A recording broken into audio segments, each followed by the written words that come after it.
fa maninona androany novany andro rajoelona izy de ato miteny ko hoe alefasao abdirao ny fanananao any velany zay mety ho fanananao any velany ato anatin'ity décret ty nasorondra ty décret ty de ny solony ny fananany eto Madagasikara ihany de za manao antsoavo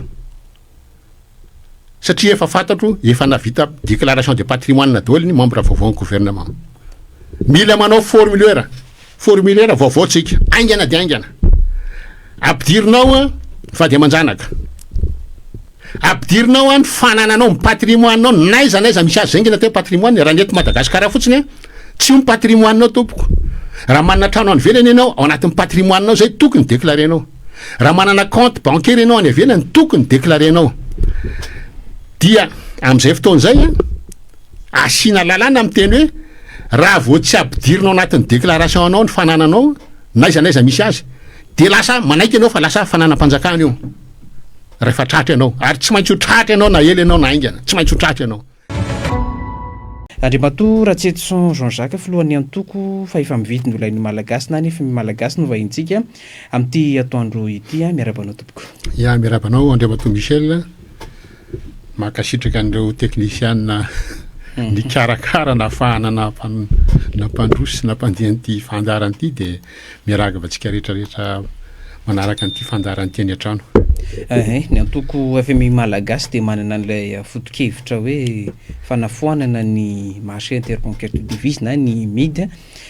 inona no mety hoe mahatonga ny manampahaizana malagasy marobe tsy miray tendro tsy mitovy foto-kevitra amin'Andriamato Ratsetson Jean-Jacques ahafahan'ilay sandam-bola malagasy mahazo aina raha foana ty marché interconquête de devise ty le fanontaniana nge mitombony fa za tsy afaka haka ny toeran'ireo olona mety hoe mahatonga mety hoe tsy makasitraka mety atonga an'izay de hoe nanana ny heviny izy nandritry ny taona maro de maro misy ireo mpampianatra na mpianatra zavatra neverin'ny fa mety de tonga i Ratsetson amiteny hoe tsy izany fa izao de mety zay no anisan'ny mahatonga an'ireo misatra fa misy mpampianatra prof d'économie nge makasitraka ary lasa lavitra no zara ny ina moa ny vahaolana tolony i professeur Mandrary Erika tsisy tsy mahafantatra mpampianatra économie eny Ankatso ny azy de tena tonga de teneniny tena manta be zao hoe création monétaire ozy no vahaolana eto amintsika zay création monétaire teneniny zay moa amiko traduction no amakiko azy de hoe déficit budgétaire fa mitovy ihany le izy na création monétaire na déficit budgétaire misy création monétaire ambadika ao fa tsara fantatra fa rehefa miditra misy vola vahiny koa eto atakalo vola gasy de tsy maintsy misy création monétaire koa iny zany hoe création monétaire misy foana de zay nataoko hoe misy ihany koa momba izy moa tisy teo CST sy teo aloha Ralsan Roger koa fanampianatra économie teny Ankatso de fa niteny mihitsy izy tamin'ny anamanjery anankiray maninona moa tsy fananany io midy io fa raha io izy ny raha le résolution nataonay teny amin'ny CST tamin'ny 2012 izy nefa natao efa tsy ohatr'izao tsonitsika eto Madagasikara zay zany ny resaka iny fa io samy manana ny heviny za mangataka débat foana fa rehefa tsisy olona ve anao débat aminao mino moa ny azonao atao iny zany le paikadiny Andriamato Ratsetson Jean-Jacques raha mba tsy alany ny réserve de devise raha hoe miatry ty midy ty ka le fanontaniana zay nge ohatran'ny sady haika ihany satria tsy mila hoe foanana ny midy de efa tsisy nge ny devise tsy misy nge ny devise eto Madagasikara za miteny hoe andao tsika atao audit daholo reo banque vahiny eto amintsika ireo de atao ny bilan reo banque reo tsirairay manomboka amin'ny BNI, BOA rehetrarehetra de atao ny bilan hoe napiditra devise ve izy ohatrinona ary namoaka devise ve izy ohatrinona de hitantsika fa négatif daholo ny bilan reo banque reo fa reo banque reo tonga eto amintsika amoaka devise ihany no tanjon'ireo nisan'le Global Financial Integrity GFI nanao étude izy navoakany tamin'ny 14 de navoakany CFAFI teto amintsika raha vao misy famatsimbola tonga eto Madagasikara de misy natao hoe fuite de capitaux ndika le hoe fuite de capitaux na hoe capitaux mandositra dia vola mivoaka eto Madagasikara tsy misy takalony entana, tsy mividianana entana zany fa mivoaka am'izao fotsiny. De io zao hoe na taux de change fixe na tamin'ny taux de change fixe tamin'ny Ratsiraka ange fa nisy io e. Tamin'ny Ratsiraka nanao an'le hoe investissement outrance, nahazo famatsim-bola be izy tany amin'ny 3 milliards 5 milliards de dollars no azony. Dia natao le étude taon'ny alelan'ny 1985 sy 2000 1 milliard de dollars mivoaka teto fuite de capitaux. Satria tonga famatsim-bola de misy mamoaka. Io mamoaka io banque vahiny ao anatiny, fa le olona fitondrana koa ao anatiny. Zay mahatonga ny olona fitondrana am'izao fotoana zao tsy manaiky mihitsy na contre an'le fanafoanana ny midy. De le étude io to de ozy izy tamin'ny napetraka ara-panjakana ny midy 2004 nanao décret Marc Ravalomanana. 2004 ka hatramin'ny 2008 fotsiny 4 milliards de dollars mivoaka teto fuite de capitaux. Io de teneniko amin'ny olona foana fa diso le mieritreritra hoe satria misy midy de misy ny devise, tsy misy ny devise tompoko. Lalàna ny tolotra sy tinady no napetraka mifeny ariary, zany hoe misy mangataka ariary de misy mivarotra ariary. De arakarak'izay raha be de be no mivarotra miakatra ny sandam-bola,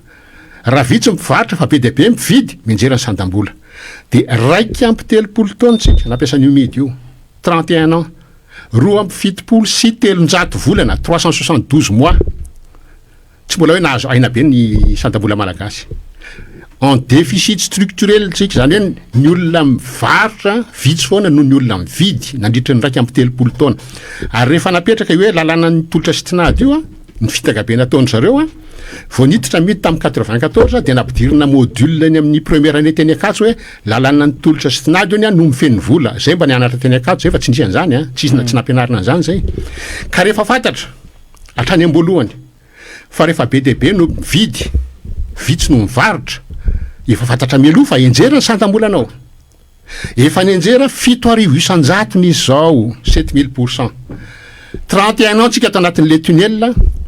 maizina. Inona raha vahaolany efa tokony tany amin'ny taona fa 520 nisy ny mitaka fa tokony efa nametra-panontaniana tsika rovina ny ivoaka ny tunnel ity zany fa toatrany ny mividy foana no betsaka no mivarotra de menjera foana ny sandam-bola. Fa inona raha vahaolana 2.3 taona io zao mipetraka teo de mangataka an'le olona momba ny fitazomana ny midy io hoe inona raha le vahaolany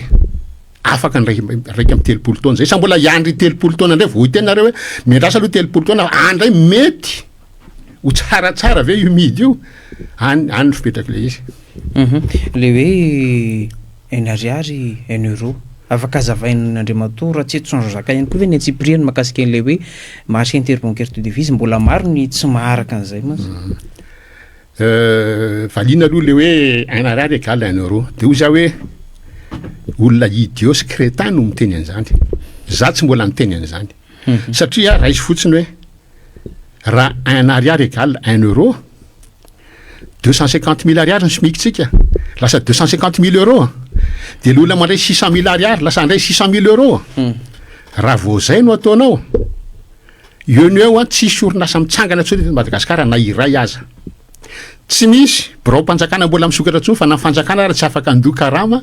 raha reo ariary reo no aloha euro. Zany hoe 250 000 ariary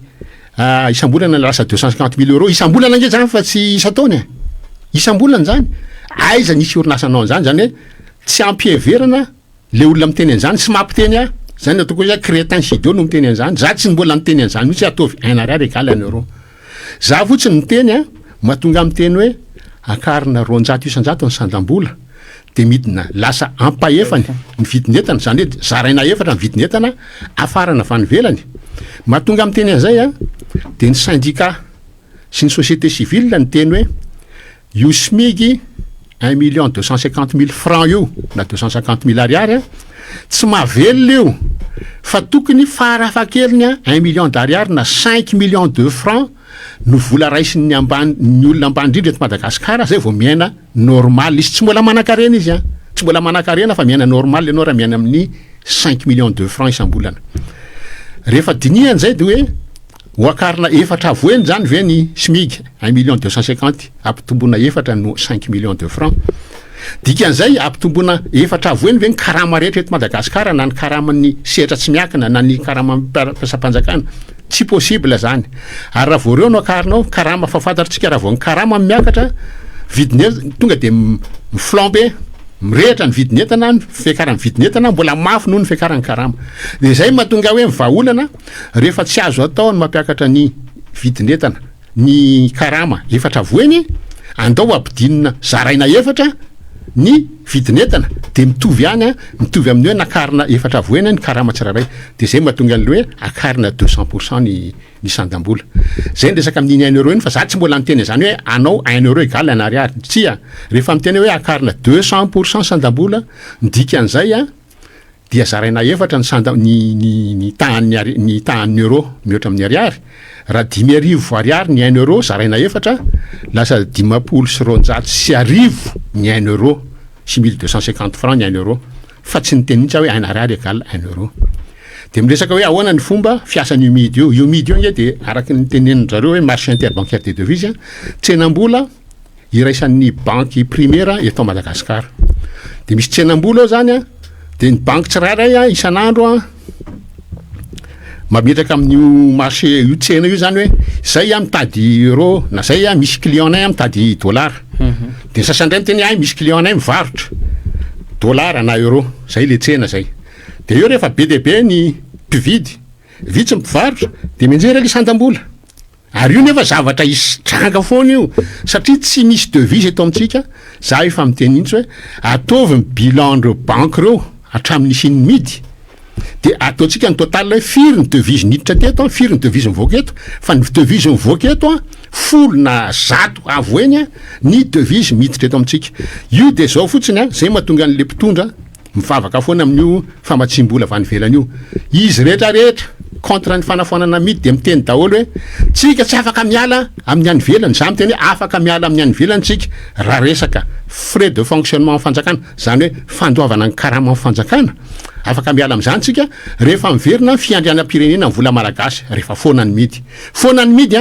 tsy mila miandry famatsim-bola tsontsika afaka manao création directe ny banque centrale de ahafahan'ny fanjakana mandoa ny karama fonctionnaire mandoa ny frais de fonctionnement ny fanjakana fa androantsika miandry an'le dollar averiko foana iny tonga le dollar menany midy lasan'le dollar le volana le ariary anakalosany an'le dollar matetika tsy anany any akory fa izy mindrany any banque centrale izy misy création de monétaire misy création monétaire zany avy any amin'ny banque centrale na izy manao création monétaire izy samy izy keo satria ny banque centrale raha manana ray izy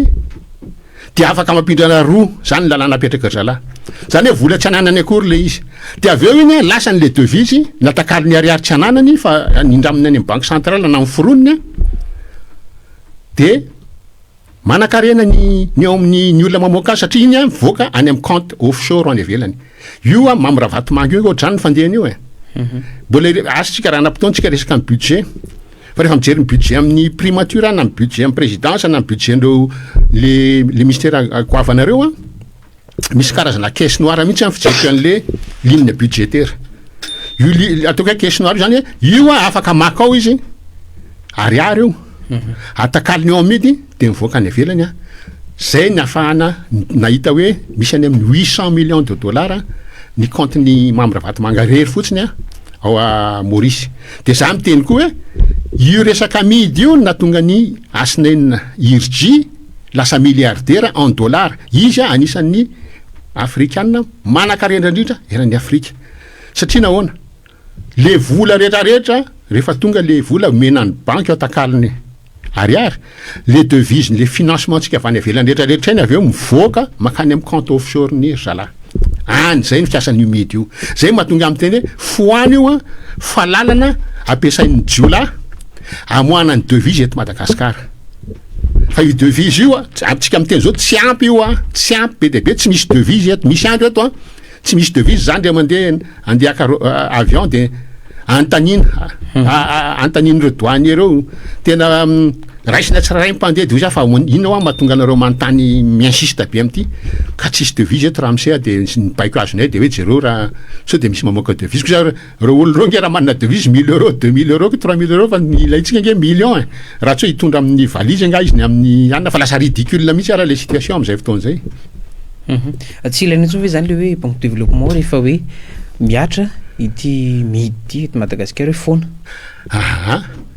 Zao tsika miteny zao ngeny tsy misy banque de développement eto raha isy reo banque première ao midy reo banque de dépôt daholo ange reo mpamoaka vola daholo ange reo ny AFG manao publicité be izy maka sary miaraka amin'ny président Mikael moa olona tao amin'ny AFG mihitsy nalainy nataony directeur des relations internationales fa raha izy io banque io fa banque de dépôt io andao atao amin'ny bilan io hatramin'ny nateo eto teto Madagasikara io banque io fa 2023 ny tonga teo raha tsy diso ny fitadidiako fa raha andao atao amin'ny bilan hoe ohatrinona ny volana ampidiriny ohatrinona ny volana vokany fa za mino mihitsy fa ny volana vokany be lavitra no ny volana ampidiriny any ange le olana any le olana reo olona reo tsisy banque de développement narara rehefa ataony midy mila mamorona banque de développement be deaibe tsika teny hoe ohatrany nataony Didier Ratsiraka nisy nge ny banque ny Tantsapamokatra hatrany BTM misy ny banque ny varotra sy ny rehetrarehetra fa le tsy fahaiza mitantana sy le corruption sy ny rehetrarehetra natonga an'ireny tsy tonga lafatra de anjarantsika fotsiny rehefa manana eo amin'ny tonga amin'ny fitondrana mora mampandeha an'ireny banque de développement reny rehefa misy finiavana ara-politika ampandeha azy. Mety hoe misy manontany ihany koa ato hoe naninona Andriamatoa Ratseto Jean-Jacques no tsy niditra tao anatin'ny gouvernement. Diso angamba le fanontaniana hoe maninona ny tsy niditra fa hoe tokony teneny hoe maninona no tsy nantsona any mifetraky le izy satria ny tenako nge fa nyresaka mivantana tamin'ny président Mikael le za efa niteny taminy za afaka manao engagement anatin'ny ray volana misy fiatraikany le resaka sosialim-bahoaka raha midina lasa ampahefany ny vidim-piainana de nalony naka olona nomeny 2 volana zay vao hoe mety ho hita angamba ny asa niezaka na ny résultat ho ateraky le olona io fijeriko an'io tsy fantatro misy resaka vola be ve nandeha tany ananina tany manontany tena satria za aloha de tsy makasitraka an'io prime ministre io efa niteneniko hatrany amboalohany mbola teneniko androany satria io prime ministre io chairman beny zany hoe tananakavanany Asinainirje efa tao amin'ny Sodiaty koa io cadre ambony be tao amin'ny Sodiaty tananakavanany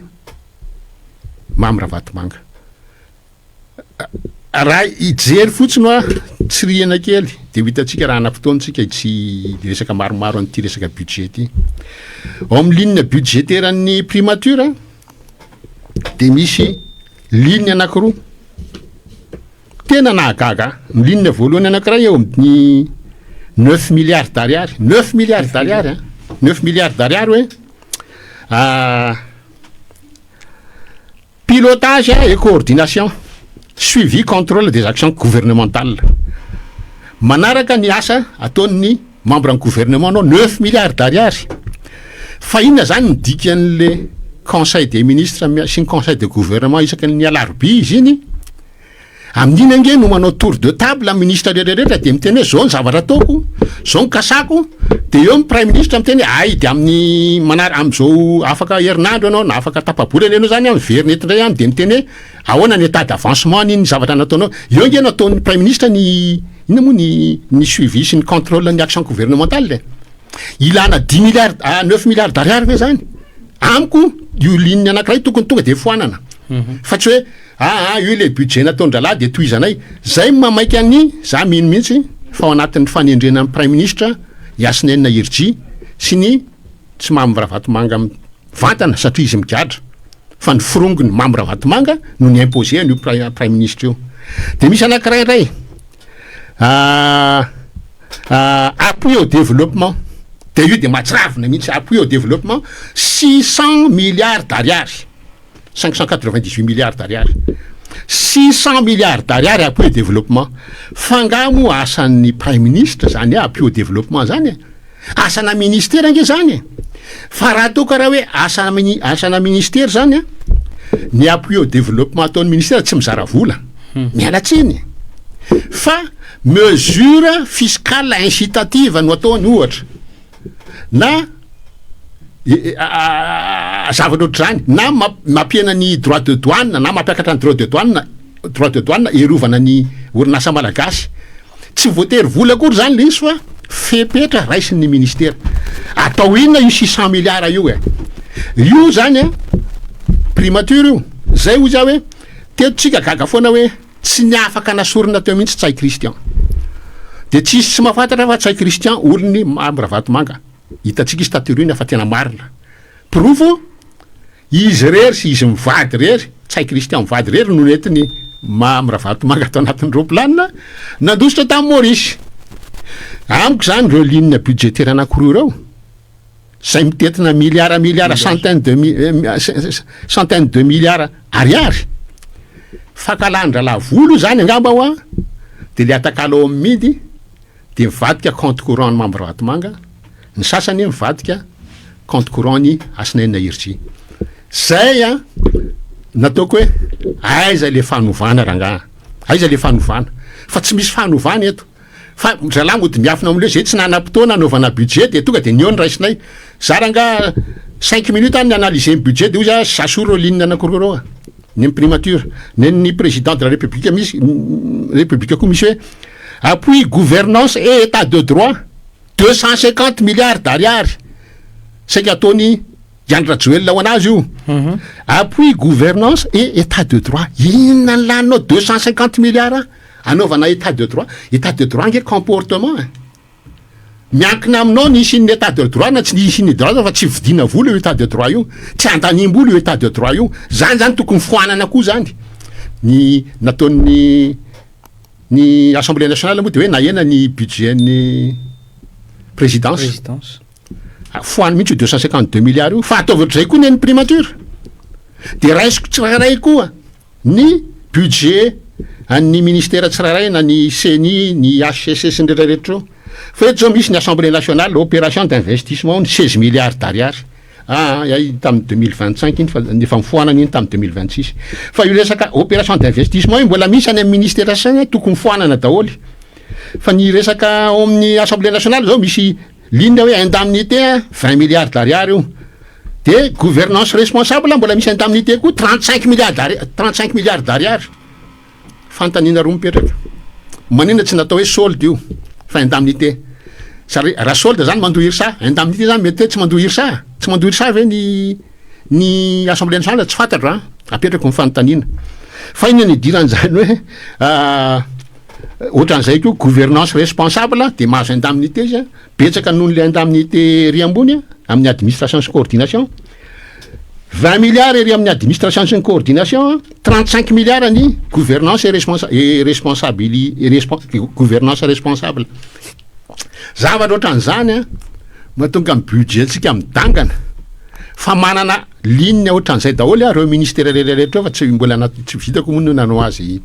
ministère tsirairay fa raha raisitsika fotsiny io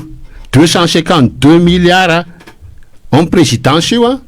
mitovy amina budget na ministère sivy zay ny kotiko sivy valina sivy io 598 milliards ny primature io appui au développement io équivalent na ministère 13 de mba azotsika tsaina ve zany makaiza le vola ianao bokina trosa nakarina ny irsa manomboka amin'ny 600 000 ariary averiko ndray 1 million d'ariary vao miaina normal ny olona 600 000 ariary zany mbola olona mahandro 600 000 ariary zany ange eo amin'ny 4 euros isan'andro 4 euros ampitombona 30 andro mame 120 euros 120 euros ampitombona 10 arivo 600 000 ariary roa avoen'ny seuil de pauvreté 2 euros isan'andro 4 euros zany nyraisin'ireo 600 000 ariary reo 4 euros isan'andro olona mahantra ange zany €4 isan'andro ny ainan'ireo olona reo fa tsy €2 €4 fa inona zay €4 isan'andro e de reny nefa ny tonga de nakarina ny irsa zany na tonga amin'ny teny hoe mody mialokaloka ao am'le hoe zay tsy nanam-potoana fa tsy misy volonté anitsina azy zany eo anatin'ny 5 minutes de hitako zay nyresahako zay anatin'ny 5 minutes de hitako zay marina fa za spécialiste en audit zany hoe raha vao mandeha ny ady ny compte de tonga de efa mba afaka manana maso critique ako mijery azy hoe tiako sa tsy mety tsy mety fa na zareo raha olona maro be reo ve de tsy hitan'izany e fa io an'ny prime ministre am'ty taon'ty izy 600 milliards le appui au développement fa amin'ny 2020 amin'ny herintaona izy efa 822 milliards de amin'ny 2028 izy 890 milliards efa akaiky 1000 milliards ataon'inona zany appui au développement e tsy asana prime ministre mihitsy zany manao appui au développement zany satria raha izany zany misy tsika ve teto nahita action-ny Tsay Christian prime ministre nanana an'io budget appui au développement io nisy fotoana ve izy niresaka an'io hoe za nanao an'izao appui au développement zao de nandeha nanao inauguration ana tsy fantatro inona nisy an'izany ve teto Tsay Christian ohatra ny tsy nisy prime ministre teto nandritra ny fotoana na teo azy tom primature ohatrany tsy nisy Rajoelina foana no miteny nefa izy manana an'io budget ngeza be io nataony aizy io reny angatahanay hoe tokony isy ny inspecteur d'état mandeha miauditer ny zavatra vita tao anatin'izay fepitony zay satria rehefa mijery LFI ianao sy na mijery budget anao tsy misy afa-tsy resaka LFI sy LFR fa tsy misy mihitsy ny hoe réel tam'izao fotoana zao ny isan'ny inspecteur d'état naena ny Andry Rajoelina farak'izay ambany zany hoe rehefa misy maty na misy mandeha retraite tsy solony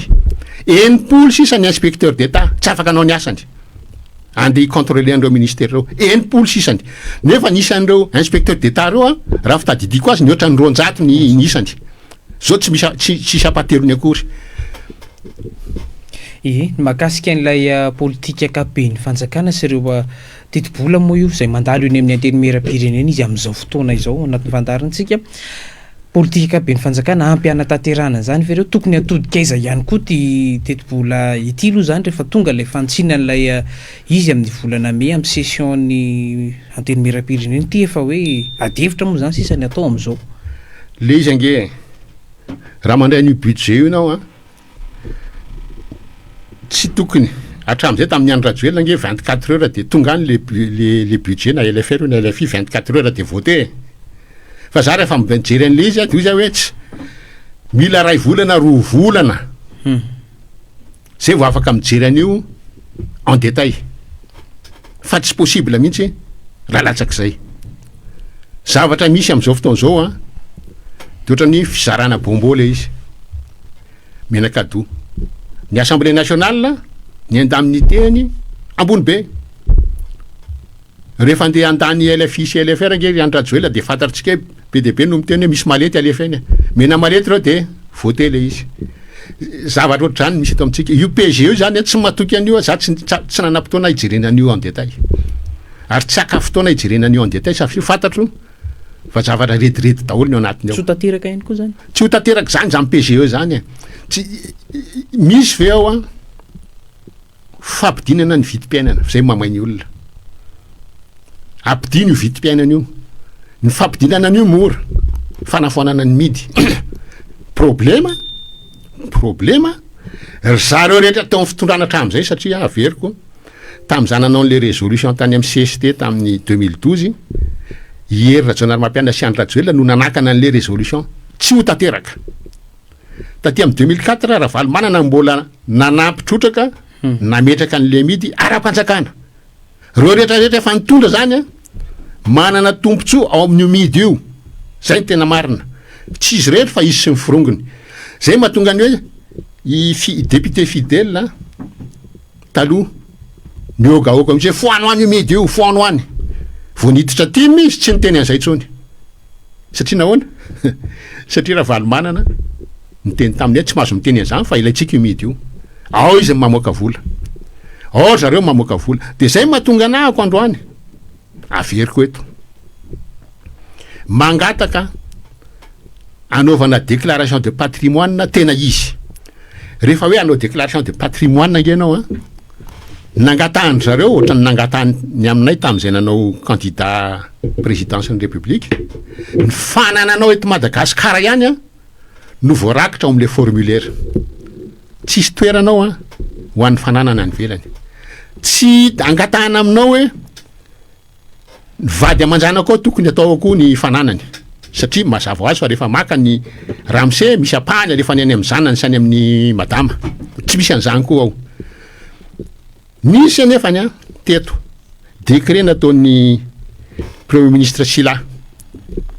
décret tamin'ny 2004 miteny hoe ny fanaovana déclaration de patrimoine dia tokony tafiditra ao a ny vady aman-janaka manao anao miditra manao ianao rehefa mivoaka mojerevako tsara moa izy zay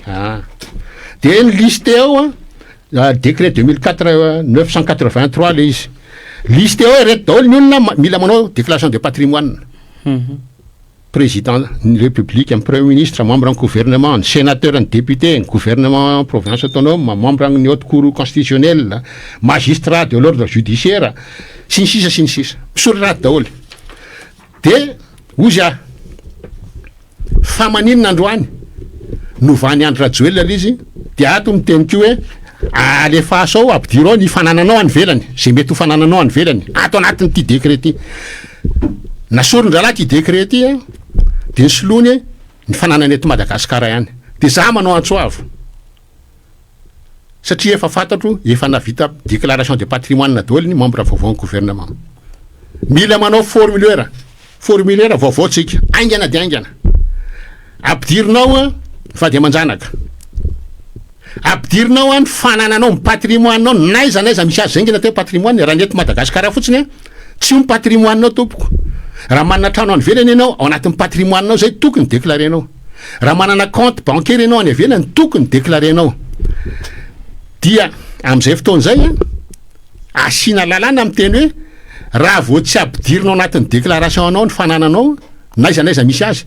de lasa manaiky ianao fa lasa fananam-panjakana io rehefa tratra ianao ary tsy maintsy ho tratra ianao na ela ianao na aingana tsy maintsy ho tratra ianao lasa fananam-panjakana io dia rehefa avy eo publiena reo déclaration de patrimoine nareo satria ny vahoaka no patron andreo ny vahoaka patron mila mahafantatra zay natao hoe transparence et bonne gouvernance manomboka anao mpitondra io efa hiditra ianao akatoerana transparent ianao teny ianao hoe reto daholo ny fananako aiza misy azy na ny avelany io na eto Madagasikara zao ny compte en banque na eto any avelany io na eto Madagasikara de justifiena ny nazahoana azy fa tsy hoe déclarena de lasa inona moa famotsimbola ny déclaration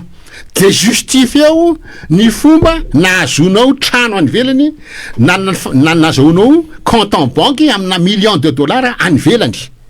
rehefa vitanao zay mazava ianao afaka mitondra ianao fa io déclaration de patrimoine io za afaka mampiseho eto any andafy ny député mila manao déclaration de patrimoine misy site internet accessible azon'ny frantsay rehetrarehetra jerena any manao déclaration izy mandray toerana maka toerana manao koa izy rehefa hiala azon'izy aniza ao frantsa za zao nanao misy ohatra any nalaiko nandramako fotsiny le izy tapeko au hasard anarana mpanao politique hitako ao ny fananany ovina no azony ahoana ny nazahoany azy ohatriny inona ny karama azony nandritry ny 5 taona lasa zany no angatahandrareo inona ny revenu anao nandritry ny 5 taona lasa misy maromaro zany any tokony apetraka ito amintsika transparence et bonne gouvernance manomboka am'izay déclaration de patrimoine zay avereno any déclaration de patrimoine reo membre ny gouvernement reo formulaire vaovao mampiditra ny fananany any velany dia ny député am'izao fotoana zao sy ny sénateur sy le olona rehetrarehetra averina raisiny ty ny membre ny HCC ny CENI manao déclaration de patrimoine raha tsy mbola nanao vaovao koa manaraka an'io formulaire vaovao io de hita hoe aiza daholo ny fananatsika malagasy eo fitondrana misy vetsika manana compte en banque any ivelany sa tsy manana misy manana trano any ivelany ve sa tsy manana de ahoana ny nazahoany io trano io fa eto nge isiteny be de be izy rehefa mijery an'le ozy hoe karazana caisse noire atao amin'ny HCC sy ny CENI koa nge misy vola be de be ohatrany koa ny budget-ny ata par milliard ariary nefa le vahoaka mitrongo mbola tsy homana fomba fitentsika taloha ny olona mitrongo vahoomana fa androantsika mitrongo le olona mbola tsy homana any ny problema tokony isy fijerenan'le sosialim-bahoaka de misy tokony fezina kely a ny herisetra satria herisetra zany ataon'ny fitondram-panjakana zany ny herisetra manodikodina volam-bahoaka ifidianana fananana ny velany tokony limiteny zany epita amina aloha hevitra hafa ihany sika mifandray am'izay resaka toe-karena zay misy an'ilay hetsika nataon'ny tanora ny faran'ny herinandro teo a le hoe ampidinana ny saran'ny connexion internet nisy ny etsika natao teny amin'ny asa teny andraro teny a am'ty arivo ity anio ariva hitondra fanazavana manoloana izay fampiresahana teo anivon'le hoe opérateur téléphonique zay a ny eo anivon'ny gouvernement anazava ny ministre ny fifandraisan-davitra ny ministre ny toe-karena sy ny vola ny mpitondra tenin'ny gouvernement Andriamatoa Ratseto Jean-Jacques mety hoe marina ve ny filazan'ny antoko politika sasany fa manana dette morale am'ireto karana mpambotry firenena malagasy reto ny mpitondra ny vandimy teto Madagasikara io a rehefa jerena zavatra misy tsy fantako la dette morale fotsiny io na dette financière io na ino io fa rehefa jerena ny lasa aloha somary vonoina ihany ty telefony ty rehefa jerena ny ministra voatondro ministra teo aloha daholo ange io mba mpitonga amin'ny teny hoe mba azonareo an-tsaina ve tompoko fa hoe za zao ny tolona teny akanja nitorandreo gendarme reo gaz lacrymogène fasy tonga fasafasy tamin'ny gendarme mihitsy ahako a fa le vahoaka moa no natahotra de tsy nanaraka avy za ny hevitra tamin'ny voalohany be de be le vahoaka fa rehefa mandroso a mialala le vahoaka za ny toroahana gaz lacrymogène fa le olona nitendrena am'le toerana le olona teo amin'ny fitondrana zany hoe tao arinan'le gendarme nampitoraka an'le gendarme na mivantana io na ankolaka io fa le olona ohatra amin'ny prime ministre hoe olony Asinenina Irji olony Mamra Vatomanga izy zany tao arinan'ny gendarme na tiany na tsy tiany tsy hoe izy nijoro tao arinan'le gendarme fa izy niaraka am'le olona nampitoraka an'le gendarme de reo gendarme reo nitoraka ana de le olona nampitoraka ny gendarme reny mahazo toerana zany ke tsy mampaninina hoe na tsy zara leo am'le toerana fa farafaratsiny tsy le olona nampitoraka gaz lacrymogène ny gendarme ny eo fa olona hafa nitolona rehefa hita hoe tsy mavoy Jean-Jacques Ratseto tsy maninina nge tsy olana fa tsy olona nitoraka gaz lacrymogène anay no ho ataonao eo amin'ny fitondrana zay le izy le mampalahelo fa io resaka hoe resaky ny GNZ io hoe ampidino ny connexion internet io nge mitovitovy am'le teneniny ny président Mikael any io tamin'izy niteny hoe ho ampidirina ny concurrence ozy a de hidina ny vidinetana de meako tsy le fidinany vidinetana mampimea fa le fomba fiteny zay satria hoe ny base ny vidinetana mihitsy ny problema raha misy entana any euro tonga eto 10,000 ny takalony a 10,000 le entana de 10,000 a misy ivaritra 9,000 misy ivaritra 200 sy 9,000 de misy ny concurrence de misy ivaritra 700 sy 10,000 de izy ivaritra 800 sy 10,000 tsy zay nge mampidina ny vidinetana mibloqué an'le fidina ny vidinetana le 10,000 vao départ ianao de 10,000 iny tsy zakan'ny olona iny 10,000 iny no tsy zakan'ny olona fa le arivo amboniny de eo ianao misy 200 amboniny 200 ambany tsy ny problema ohatr'izay koa resaka iasy io zay natoko sa hoe raha io nge nataon'le zavatra nyteneniko hoe nampidinina nakarina fotsiny sandam-bola resaka sandam-bola nge hoe nakarina fotsiny sandam-bola malagasy a tonga de voavaly daholo any resaka sosialy eto amintsika na ny fitakin'ny syndicat na ny fitakin'ny mpianatra rehefa miverina amintsika ny fiandrianam-pirenena ny vola malagasy zay ny voalohany tsisy an'zany hoe borsa tsy voaloha zany tsony tamin'ny andro ny Didier Ratsiraka nanana ny fiandrianam-pirenena tamin'ny vola malagasy tamin'ny andro ny Didier Ratsiraka nahandro Madagasikara fa tsy mbola nisy mihitsy hoe tsy ho voalohany ny karama fonctionnaire tsy ho voalohany ny bourse ny mpianatra satria nahoana satria ny création monétaire miala avany amin'ny banque centrale makany amin'ny banque primaire banque mpanjakana daholo ditanareo am'zany banque mpanjakana tsy misy mihitsy resaka hoe risque hoe tsy isy le vola malagasy de zay mahatonga amin'ny teny hoe iodikodina lava eto tsika redevable am'ireo mpianatra reo ny fitondrana fa tsy mpianatra fotsiny fa redevable am'ireo malagasy tsirairay mitrongo mbola tsy homana reo ny eo amin'ny fitondrana tokony tsy anadina izy foatra amin'ny teny mantsy izy hoe raha tsy nisy ny kapisaty io tsy tanteraka za miteny hoe marina ampahany zay resaka kapisaty zay satria raha tsy nisy ny vahoaka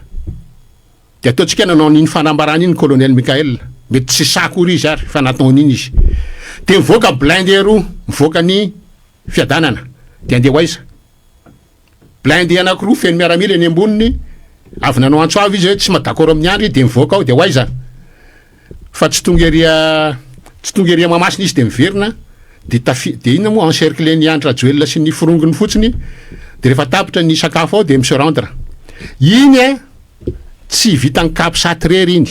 raha tsy nisy ny vahoaka ary tsy vita ny vahoaka koa iny raha tsy nisy ny kapisaty fa matotra reo zany fa matotra reo de asiko parenthèse kely fa reo kapisaty reo ve nietsika raha tsy nisy nanampy koa aorina satria za zao mahazo teny foana avy any amin'ny bazinay hoe ianao ve mbola collectif président Ratsetsan collectif mbola tsy rava ara-panjakana mbola mipetraka eny amin'ny ministère intérieur hoe collectif misy an'ireto mbola tsy rava iny zany de ny olona tesitra ohatra mialatsiny amin'ny namana Iajora Andriananarivelo mamely azy daholo ny olona nanao an'izao de zany teniko amin'ny olona tsotra ok zay mifanenjehana any Azo Andriananarivelo satria nahoana io olona io ange mbola natanjaky antsy de ny Andry Rajoelina de niala tao izy navela ny poste ministériel niala tao izy mbola natanjaka Andry Rajoelina io kapisaty io everinareo fa nietsika rery am'izao io tsy maintsy misy olona nanampy azy arina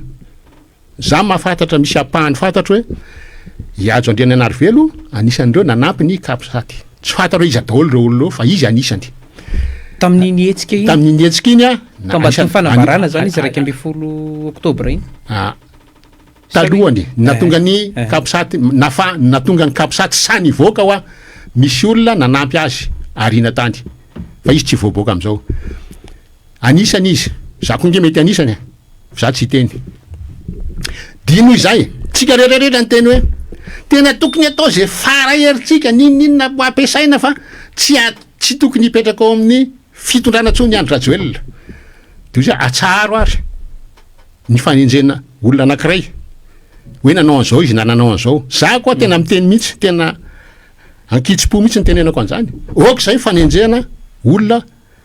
ohatrany Iajro Andriananarivelo avelao izy any fa raha ohatra manomboka eto tsika miresaka eto izy manao zavatra tsy mety izy aza mataotrinareo fa zany hipaika azy voalohany za koa mahitsy za fantarareo za mahitsy fiteny mahay manao kapibatana tsy problème amiko fa oka zay aloha iny resaka iny fa raha toka hoe tsy nisy olona nietsika atao ambadiky ny kapisaty tsy nietsika mihitsy ny kapisaty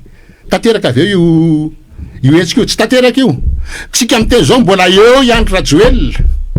za de miteny hoe raha marina le hoe tao ambadika Iajro Andriananarivelo za miteny hoe misaotra anao tompoko nanao an'izay ezaka zay satria izy nanao an'izay nge risque koa raha ohatra ka tsy tafita le etsika izy no voasambotra voalohany azadimo zay raha ohatra ka hoe tena zay zany ny fomba fandehan'le izy de io zay hoe aokatsika tsy fanenjika an'izany tsony aloha efa afaka aloha Andry Rajoelina rabasoa rabatsara fa ny tokony masoatsika de hoe iza ndray no isolo azy iza no nasolo azy reo nasolo azy reo tsy mahafapo reo ny any kritikeko ministry Asnaine Irji io olona io chairman ben io band io prime ministre io olona vatomanga koa io en plus reo ny any tsekeko na iny kidona na iny kiatra tsy manaiky an'ireo de io za hoe asaivo manao déclaration de patrimoine vaovao anisan'izany io prime ministre io jerevatsika fa za minomino marina fa manana compte amin'ny Maurice io ary raha raitsika ny déclaration ny androany tsy misy compte amin'ny Maurice ao raha olona bras droit ny mamy Ravatomanga zany tsy maintsy manambola ny velany zay tadidiny zay ny Ravatomanga 800 millions de dollars izy tsy manana an'izany eo tsy zany ny volana fa tokony asehony eo daholo de azavainy any fomba nazahoana azy zay anao raha ngavo makandraikitra eto a fa raha zany a fiatsaram-belatsy fotsiny eto a olona anoy a ny nataony andry sy ny firongony raha vatomanga sy ny firongony ve no amin'ny fitondrana de azotsikekena ve zany io am'le hoe tolona izay mantsy de hoe olo ny andro rajoely avokoa ny akamaroan'ireo ao anatin'ny gouvernemanta ireo nahazo toerana ty ambany ety any amin'ny filan-kevitry ny ministra ny alarobia lasa teo mantsy de nisy solombavom-bahoaka nisan'ny tezitra tamin'izay hoe olo ny andro rajoely avokoa ny akamaroan'ireo nahazo toerana ao amin'ny gouvernemanta amin'izao fotoana zao any amin'ireny ministera sy androm-panjakana ireny re matozany zakiraha tsy etson ve zany mbola sa hiaraka amin'ny tanora indray raha misy zay etsika atao zay hoe tsy zao le tolona natao fa lasa nivoana le tolona tsy tia frantsay fa mbola io ihany le frantsay mbola manalokaloka io ihany raha nambaran'ny Macron ny herinandro lasa teo tatsy Maurice io raha mbola misy tolona eto mitombona za manoana ary za raha mety antso ny olona hoe andao eny an-dalambe fa zao no tsy mety voalohany amin'izany hoa io déclaration de patrimoine io takiko tsy mangataka takiko avereno de ataovy déclaration ny fananana eran-tany tsy ao Maurice fotsiny a tsy ao Frantsa fotsiny a fa iandry a fanahininy mihitsy novana le décret nataony premier ministre Silla de tsy nila ny déclarer le tranony eny amin'ny frontière suisse izy any amin'ny Frantsa amin'ny frontière akaiky ny frontière suisse tsy mila ny déclarer ny tranony any a Dubai izy satria misy be de be mitany miteny fa manana trano any Dubai izy misy miteny eo valo amby telopolo eo ny gasy manana trano any Dubai de tokony hivoaka daholo ange zany am'izay fotoan'izay mantsy rehefa anao an'ity dia tenenina fa reo filoham-pirenena rehetrarehetra teo aloha tokony manao déclaration de patrimoine indray mandeha misy ny fananana any velany satria tamin'ny 2018 2023 tsy tafiditra tao ny fananana any velany de mila mamerina daholy ry Lalatina mbola sénatrice zao tsika miteny zao tokony mamerina manao déclaration de patrimoine koa naiza misy azy tsika tsy te halala ampahafantarina eto Madagasikara anjarany mahafantatra an'io nul n'est censé ignorer la loi tsy izy ihany mimpamerina an'izay moa isan'andro ka raha ohatra izy resy zao i Lalatina Rakotondra Zafy lazay fa tsy naresy de tsy manao déclaration de patrimoine izy fa le déclaration tany aloha any no tazominy dika zany raha manana trano a Dubai izy de lasa fananam-panjakana iny na tiany na tsy tiany zany rangany titavin'ny olona eto zany ny fahamarinana zany ny zavatra tokony atao ao Maurice zao efa toy izay ny compte-mbola ny Mamoravatomanga any amin'ny banky maromaro Maurice ao ho tafaverina eto Madagasikara ve reny raha ny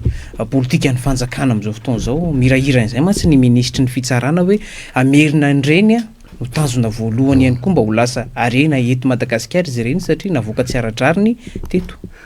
jazy am'teny hoe fa manina moa tsika ny tsy atoky azy raha nyteny ministre Fanirso hoe 5 milliards de dollars ny azy ny tanjony ao ampidiny eto anatin'le 2 volana nomena azy tsara nge zany fa natao hoe tsy tratra ny ara 5 milliards fa 4 milliards na 3 milliards fa tsara nge zany fa zao fotsiny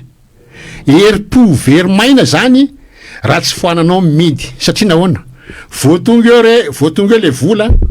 mipetraka ao amin'ny banque centrale de ho avy ato amin'ny midy be de be zay mila vola de ny tsisy be de be no mitady devise tsy misy manao tolotra an'le mitady devise de ho avy midy hoe menjera ny santam-bolanareo raha tsy arovanareo ny ariary dikan'le arovana ny ariary meo le devise any an-tanana omena an'le mpitady devise de ho ritra resaka fotoana fotsiny na 5 milliards de dollars ary resaka fotoana fotsiny mety volana mety taona ray roa taona tapitry ny 5 milliards iny tamin'ny 2004 hatramin'ny 2008 4 milliards de dollars no nivoaka teto Madagasikara tsy takalony any am'le fisiny midy le fomba fiasan'ny midy mihitsy ny tokony hoe anafoanana an'le midy de tokony tonga eto raha mamerina vola zay ministra Herinaivo Fanirso raisy ny fanjakana de fanjakana mitatana ny devise tsy misy devise mivoaka eto raha tsy fidianana entana zay nge de fa vita afitra tsika zay de afitra tsika fa tsika mantsy mivary ara farana teny an'izany daholo tsika de io mantsy fantaniko ny olona rehefa manontany olona firy amin'ny hevitra reo firy isanjaton'ny malagasy no tantsa de miteny daholo hoe 7 valopolo iza diso tsy misy raha isanjatony akory angamba iny anao te tantsa resaka définition fotsiny io ny tantsa de olona mamboly mavita tena manana ambombava ho amidy zay ve reo olo reo tsy zay le olo reo raha ohatra ka 80% tantsa mavita mahavelona le 20% ny ambiny enge zany raha io manana ambombava tsirairay 20% mivelona le tsy manafatra varitsika fa za rehefa nitety amin'ny Madagasikara zany nge mba ahafantarako an'izany za mandeha midina eny Ankanja foana atrany aloatra grenier any Madagasikara ankoatran'le gros propriétaire terrien le olona nandova tany ngeza be reo olona reo rehefa nitaniny izy maharitra anao 4 volana le vary volenao 2 volana 2 volana de tapitra le vary nambolena tsisy vola-tsony zany hoe mandritra ny 10 volana zany reo lazaintsika tantsara eo mpividy vary reo vary 20% reo le 20% moa tsy mamboly mihitsy 12 volana mividy vary tsika zany mpanafatra vary maninona ny gouvernement ny Ian Rajoelina tsy manao zavatra mihitsy ho an'ireo fambolena ho an'ny fambolena satria nahoana satria business anazy io izy ny afaka manafatra vary sy ny SPM to Ian Rajoelina sy mifirongony ao vola be zany no azony ao de tsy maika mihitsy izy hoe azo fahaleova ina moa fiandrianam-pirenena amin'ny vary tsika hoe mahavita autosuffisance alimentaire tsika amin'ny vary fina mbola tedaviny atao zavadozako mena ny arabo na mena n'iza ny tanimbary amina 10 hectara de amboly vary izy de rehefa miakatra reo vary reo de tsy mbola tsy mahazo aondrana ny velany fa amidy amin'ny malagasy aloha le malagasy ange kapoka isan'andro no nazo mividina fa tsy manana fahefa-mividy izy tsy manana fahafa-mividy izy kapoka isan'andro zany hoe le vary amina million de tonnes iny mety 500 tonnes na 1000 tonnes no amidy eto Madagasikara de amidy any ivelany ny ambiny anaovana business ndraiky io de lazany hitanareo zao tsika efa mpanondrany efa tsisy mividy tsony eto Madagasikara fa ampy tsara amin'ny vary satria tsy ampy satria nahoana ampy satria nahoana kapokara isan'andro no an'le malagasy misy rehefa kapokara isaky ny 2 andro zany nge mampalahelo eto zany ny tokony jerevana akaiky an'ireo mpamboly reo fa Ian Rajoelina moa olona tsy nahita fianarana ny fijeriko azy izy reto no niteny hoe 2 taona no miakatra amin'ny vary zay raha nga mamboly vary fa 3 volana efa bolana io de miakatra ny ovy sy ny karoty 3 volana ny anana tsy misy an'izany ny anana vetivety de miakatra io zany le fambolena tokony azo atao fa ny problema am'izao fotoana zao le tsy fananan'ny malagasy fahefa-mividy sy fahafahana mividy rehefa miakatra ny vokatra feno ny ordure anosy be zany voatabia zany le mandeha tamin'ny fianaratsoa iakatra ny voatabia président fa mijanony ianao de vidio fa mora be any misy mivarotra dabaray ariary zato tsisy mividy feno voatabia ny tatatra amin'ny fianaratsoa rehefa miakatra ny voatabia nefa le olona rehetrarehetra olona nona daholo le olona satria nahoana tsy manambola izy hividianana de anao ny taraiky eo fotsiny zay nataoko za hoe io le fahefa-mividy sy le fahafahan'ny olona hividy iny le fahafahana mividy ange resaka asa io resaka asa io azo atao anatin'ny herintaona ny asa mitady olona koa fa tsy ny olona mitady asa zany nge nyteny tadavindreo tanora reo zany ny tedavindreo malagasy maro be reo miasa de mivola azoko mahavita vady aman-janako tsisy olana mandritry ny 2 volana ny karama 2 volana zao tsika millionnaire daholy SMIC 1 million 250 aizitsika maty daholo tsika mahakasika ny litchi taom-piotazana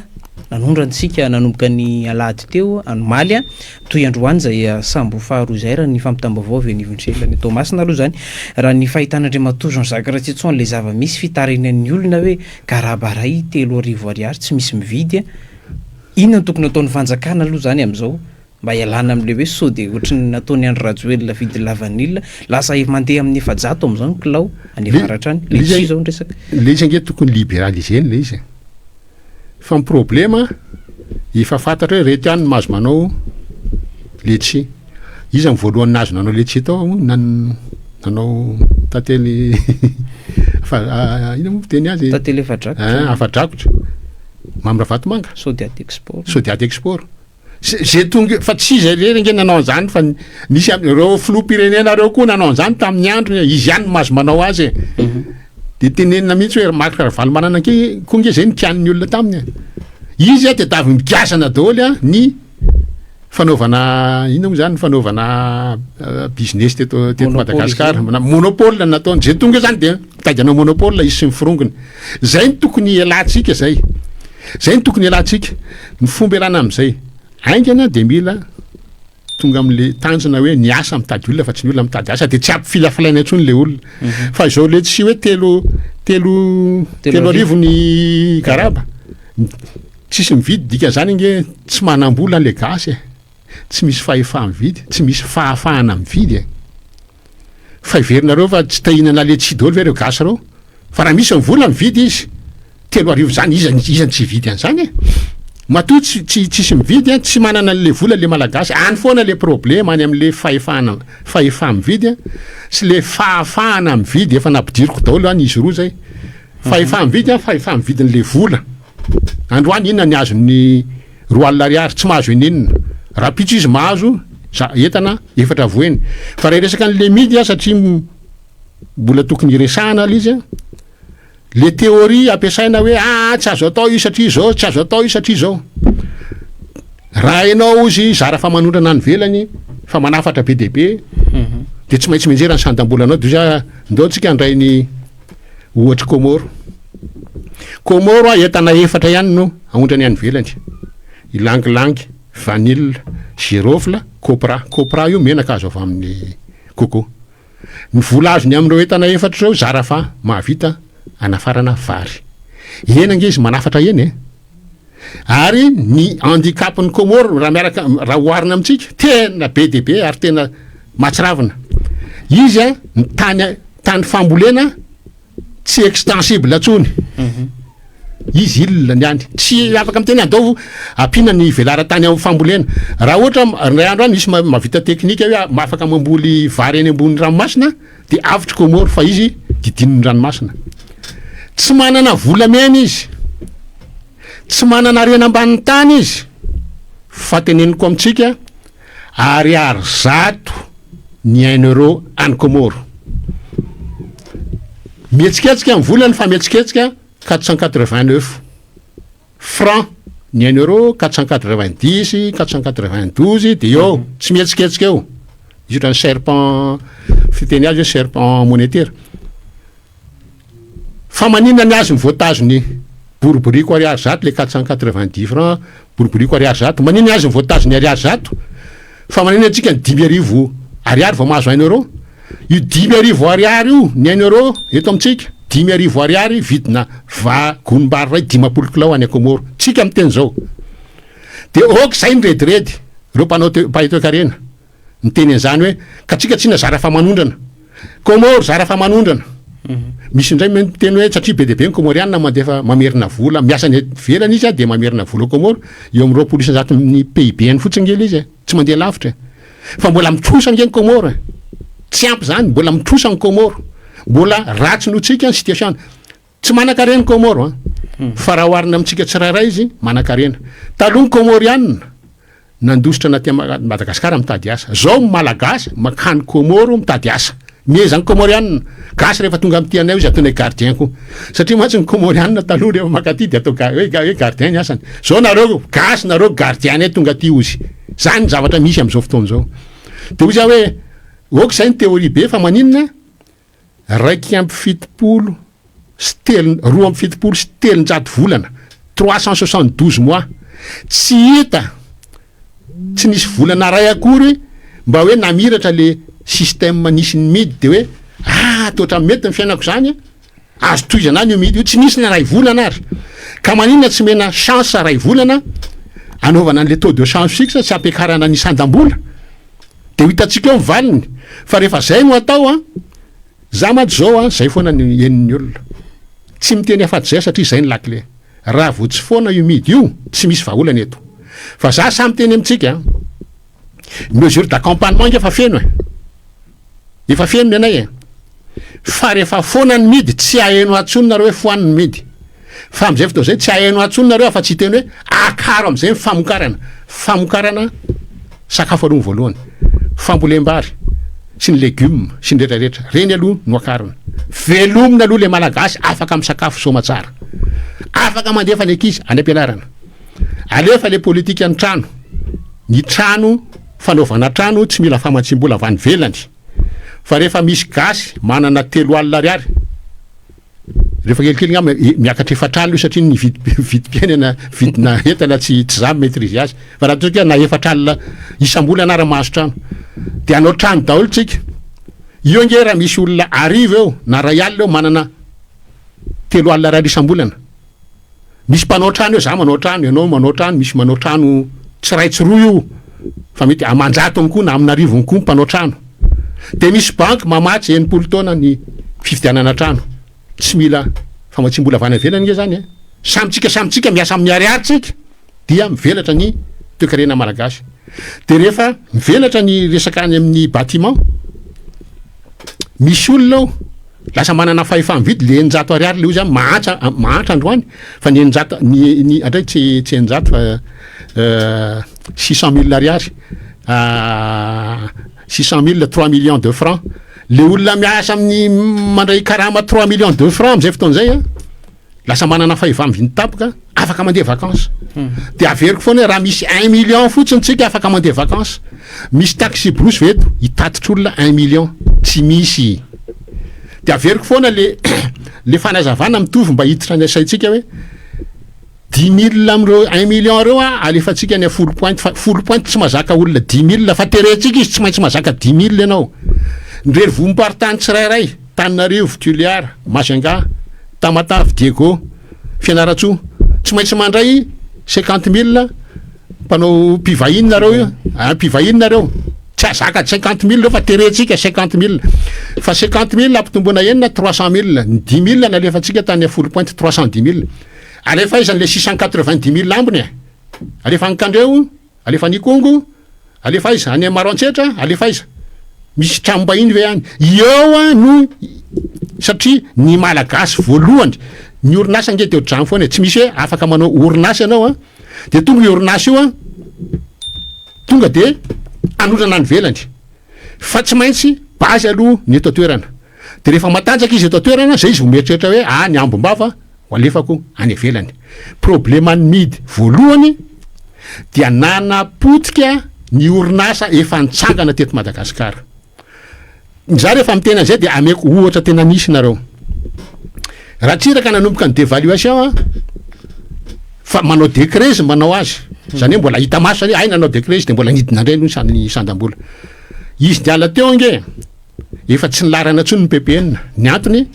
efa niakatra be mividina PPN tsy nanam-bola tsony ny olona ilaharana PPN fa tao anatin'izay koa maka orinasa Sotema mpampiasa voalohany tao Majunga olona amanalina amanetsiny rehefa raisina ny total satria ny mpanomboly vovo rehetrarehetra mivarotra tao amin'ny Sotema tamin'ny Sotema mbola misokatra dia ny problema Sotema maty le tsena anatiny tamin'ny andro ndratsiraka de efa nanomboka ny vidy friperie gasy fa tsy manjaitra tsony ny tsena ny velany quota efa sahirana zany ny Sotema tamin'ny andro ny dideratsiraka 1500 francs ny 1 euro tam'izany niditra ny napidiry ny Albert Zaf ny flottement tamin'ny 1994 fotoana foy le 1500 niakatra 3000 francs ny 1 euro tonga de anao savon-danitra ny vidim-piainana voamaika tsisy olona afaka hividy ny lambany Sotema fa du jour au lendemain nakatony monsieur Seroussi ny Sotema nareo hoe mihevitra fa hoe ankafalipono nanodiny ny Sotema millions de dollars nge ny investissement Seroussi tao amin'ny Sotema ny Sotema nge tam'izany andro zany hoe une des usines les textiles les plus modernes d'Afrique Sotema tam'izany cotonnat tsy lazay kokoa ny main d'œuvre teto amitsika tam'izany de fa main d'œuvre la moins chère du monde usine textile les plus modernes du monde nikatona noho ny antony iny tsy misy tsena anatiny ny tsena anivelany quota fa tsy ny Sotema rery ny tratra cotonnat koa tratra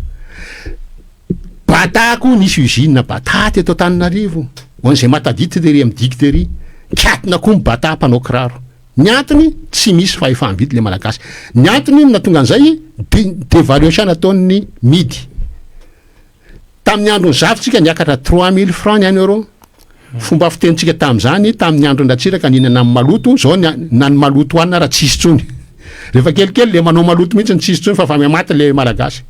de avy eo 3000 francs ny euro veryndratsiraka niakatra 6000 francs ny euro de vao maika ny totongana ny vidim-piainana tonga raha valy manana 6000 francs ny euro ny raisiny teo nanao le décret izy tao anatin'ny fotoana fohy lasa 12000 francs ny euro nandratsiraka daholo ndray natao ny teteza mity alora nga irahana mitatana fa tao tsy mahay mitatana mandeha rery niakatra 16000 francs ny euro de anao ndray isy tatana tonga era-jana mampianina 20000 francs ny euro tsy lasa tsony fa sory any 25000 francs ny euro rehefa kelikely iakatra 30000 eo de iantso ny andro daholo ndray hoe aloha iandro rejoila ndray andeha iveriny eto efa nanao zay nge ratsiraka efa teo de niala de tafaveriny satria nahoana ny nahatra le malagasy de tsara kokoa ny teo aloha tsara foana noho ny eo amin'ny fitondrana de zay natao koa za hoe io midy io namono ny orinasa efa nisy nitsangana maty hatramin'ny ery Madagasikara potika ny jirama mba tsy lazany afa-tsy reo ny société d'assurance anakeny zao fa mitsipozipozy koa de jereo am'zany zany fa mbola misy miteny mbola tsara io raiky ampy 3 taona eo tsy misy vokany meo plan ary zay hoe afaka zao io misy vokany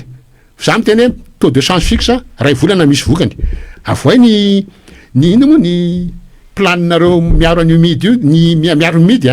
de lazao hoe afaka 4 volana sa 4 taona zay vao isy vokany de inona le vokany de ampitahana tsy aleo ve manatana ray volana tsy mikolengy Madagasikara anatin'ny ray volany ny kole Madagasikara niditra any amin'ny fandranakizo nandritra ny raiky ampy 3 taona tsy anatin'ny ray volana akory ny anova zavatra rehefa tsy anova zavatra Andriamato Ratsetson Jean-Jacques tapirazady ny fotoanantsika tamin'ity ataon'ity somary efa niotra kely zany me toromarika moa teknisiana atao vadika ato inona no azonao amin'ny tinanareo voaresaka teo niompana tamin'ny tontolo radio karena moa zany tsika tamin'ity fandarana zara hevitra androany ity ny ako aloha ny zavatra hoe tiako tazomina de am'le resaka budget hoe mila jerena akaiky io mila ampina ny isan'ny inspecteur d'état dia atao audit daholo amin'ny budget hatramin'izay sy ty budget eto mba masotsika ity fa io misy budget fetsoko azy hoe karazana caisse noire hoe afaka maka ao ny prime ministre na ny présidence koa manana ny azy amin'ty 2026 ty fa rehefa amin'ny herintaona ngeny eo am'le budgetn'le présidence niala le resaka vola be ny resahako teo iny de mifindrany amin'ny prime ministre de io zay fa vita nga ny concertation nationale fa hoa ahena ny pouvoir amin'ny présidence de ny prime ministre no atao plein pouvoir satria amin'ny herintaona de efa tsisy tsony le ligne lazaiko teo hoe appui gouvernance et état de droit amin'ny 2027 de efa tsisy tsony misy fa 20 milliards de dollars monja sisa ny présidence fa ny aty amin'ny prime ministre tonga de miakatra ny amin'ny 900 milliards de dollars ny budget de io za hoe efa vita nga le izy de sao de tokony hanao économie koa tsika tsy manao concertation nationale zay fa vita le izy fa ny ako ny tena mafisoko dia mila manao déclaration de patrimoine tena izy ny atao hoe patrimoine na mifanananao na mifananako tsy hoe ny eto Madagasikara ihany fa raha manana ny velany ao anatin'le patrimoine zay fa tsy tokony limitena amin'ny eto Madagasikara formulaire menandreo ohatran'le formulaire nampiasainy tamin'ny présidentielle tsy misy toerana asinany fananana ny velany tsy angatahana aminao tombam-pananany vadina mbanjanaka ao tokony atao zany de tokony publiena alefa site internet de mahazo maka ao ny gasy rehetrarehetra tsirairay zany atao hoe transparence sy bonne gouvernance afaka miditra ao le olona de mijery hoe ty prime ministre ina daholo ny fananany rehefa vo justifieny daholo ny fananany tsisy mitenitsondra malagasy reo efa vita ny justifié fa azo tamin'ny mangarahara reo fananan'ireo tsy problème fa zao izy afenina matoa afenina mety tsy mangarahara ny nazahoany azy de hoy za hoe nanaovana n'iny tolony iny mba isin'ny transparence sy bonne gouvernance de aloha takiny zay fa raha miverina amin'ny teninao teo hoe za akolo de za tsy mampanina ny hitondra ny olona eny an-dalambe rehefa manaiky le olona fa mizavatra tsy mitondra korotana fangatahana atao mangarahara fangatahana zao ny angatahana efa tsy mety ataonareo zao no natonga n'le olona maty satria le olona maty ange lasa oatra ny rana latsaka amin'ny tany ny rana koa raha mbola tatazana ry zalahy rana koa mbola tatazana mbola lozanaovana ino moa zavatra sakafo hanina fa ty oatra ny sanatria rana alika tsy hisy taty mihitsy iny raha ny tompoky riva iverenako eto avela fotsiny ve ohatran'ny raha latsaka amin'ny tany iny de mbola za koa mbola nahery tamin'iny satria le mpanao politika ohatr'izay foana tamin'ny hoe ho avy eny any razan'ny ila miaramila maty teny daholo ny mpanao politika de lasa mandray fitenenana aloha mandrapatonga an'le razana de miteniteny eo daholo tany ny tompoky riva tompoko za reny mpanao politika teny akianja za tsy nandray fitenenana satria manaja an'le alaolon'le olona aiza mpanao politika am'ireny satria le olona tsisy grady tsy malaza de tsy nirarahina kanefany zay ny isorana ny KMT sy ny GNZ ary zareo ny karakara azy teny de zareo teny nanotrina ny fianakaviana de zay natao koa za hoe le olona zany matimaty fotsiny ny zavatra nitolomana tsy azo de ho za hoe raha mbola tsy mivaly ny zavatra nitolomana de afaka mandeha eny akiantsika mitaky zavatra mazava fa tsy anakorotana